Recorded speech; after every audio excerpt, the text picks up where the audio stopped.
जाँदैछु साथीहरू। बाख्रा कराकै छ। अब बाख्रालाई घाँस काटेर लगाइदिने हो।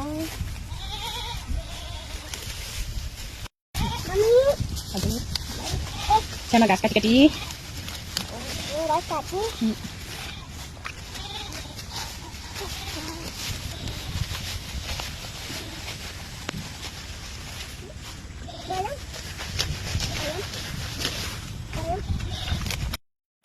साथीहरू मैले चाहिँ घाँस काट्दै साग भेटाएँ बेलुकाको लागि तरकारी। कस्तो राम्रो साग कलकलाउँदो। वाउ हेर्नुहोस् त खाम लाग्ने। हेर्नु साथीहरू कस्तो राम्रो छ। मैले चाहिँ घाँस काटिसकेँ। अब बाख्राहरूलाई घाँस लगाइदिँदैछु।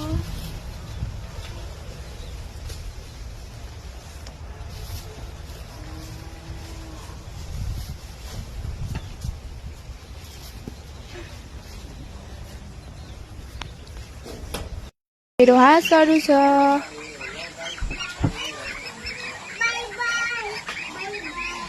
ल हेर्नुहोस् है साथीहरू मेरो हाँसले चाहिँ फाइनली 35 दिनपछि चल्ला निकालेको छ।